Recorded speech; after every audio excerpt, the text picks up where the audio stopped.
Get your first look at Squadron 42, an upcoming open universe action adventure game that is part of the Star Citizen universe and is a single player campaign. Of several environments before, and there's still plenty out there for you to discover. One of the main challenges the art team has had to face during the development of Squadron 42 is ensuring the visuals are complementary to the narrative of the script. The mood and feeling of a space is just as important to us as it is making sure we hit the visual quality that CIG has become known for. Oh good, we can't hack it from this side.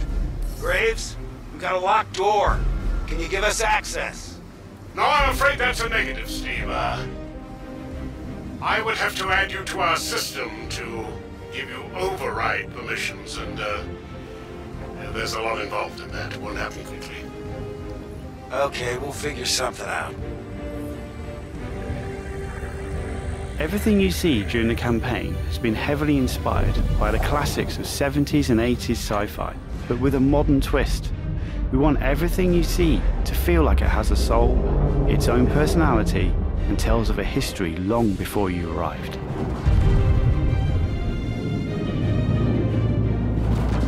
Crafting interesting flight spaces and their connecting tissue has been one of the more unique challenges we've needed to overcome for Squadron.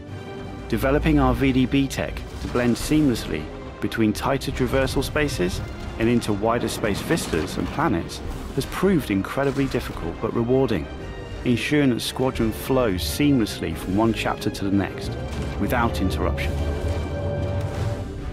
Creating a diverse array of locations is essential to us. Our environments need to work from a variety of scales. We need to pay close attention to detail, whether we're working in a dirty engineering vent or navigating the debris of a dying star, wondering what may be around that next corner, or even who may live there, how would they have survived, and what state of mind may they be in.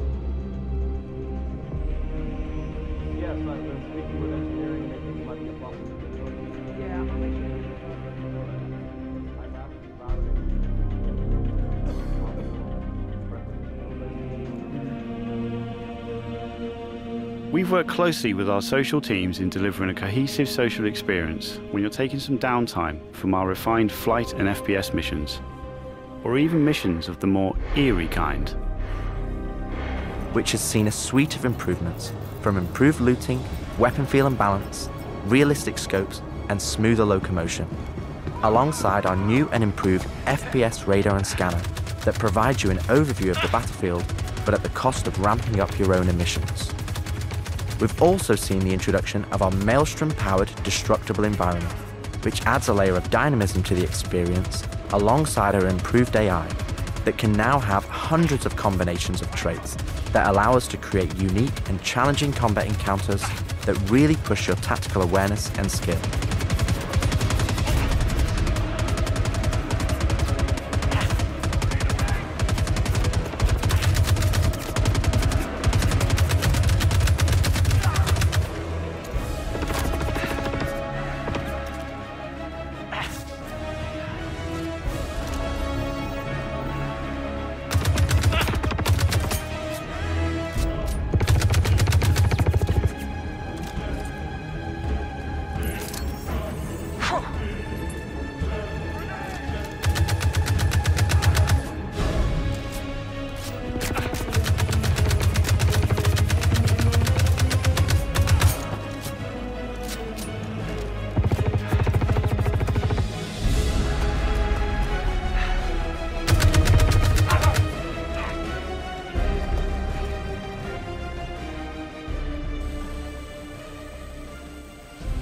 We play and review the builds regularly and call out action points in each level from start to finish on where we need to improve the gameplay.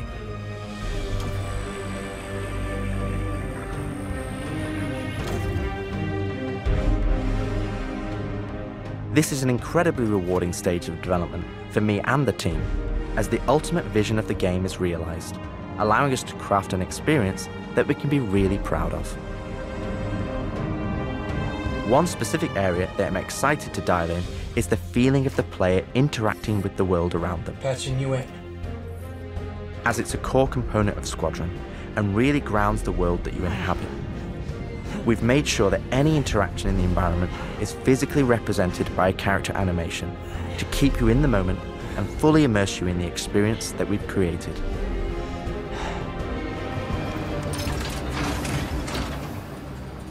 Ultimately, this is the final phase of gameplay iteration before we fully transition into optimization and stability on the road to release.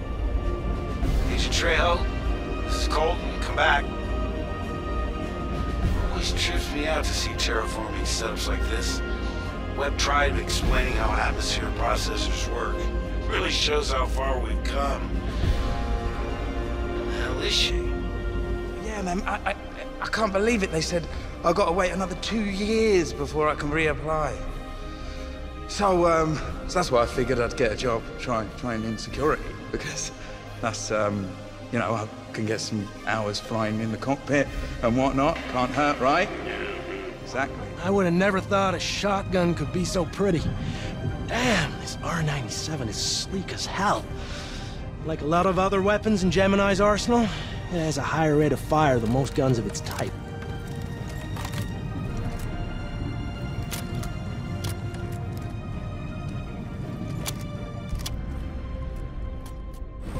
We're working to support a feel of authenticity through world traversals, running, jumping, and climbing, interactions with objects and the environment,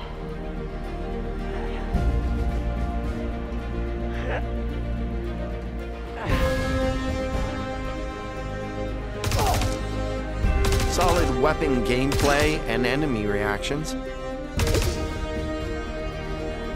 as well as combat realities, such as weapon malfunctions.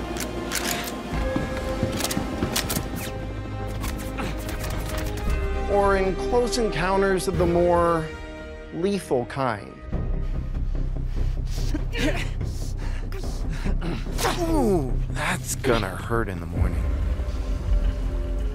As we continue to focus on the quality experience, we've been working closely with our art teams, and it's been exciting to see their environments come to life alongside us. With the aim now on polish, we've organised the project into self-sufficient strike teams, so we can focus on individual areas to deliver the best experience.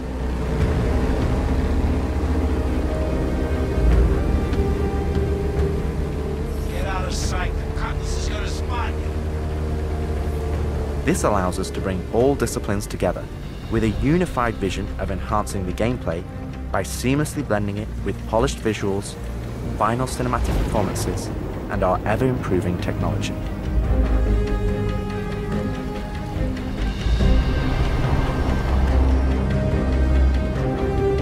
You didn't see the boat, kid. You're good to keep going.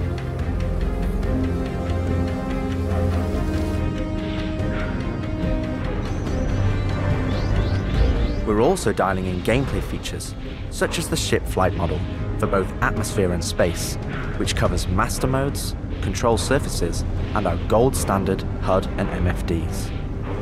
We'll be introducing new space stations on a massive scale, all brought together and designed to be as tangible as possible. We've thought about their function, their age, and tried to ensure there's a progression in artistic style with each station as you progress through the game.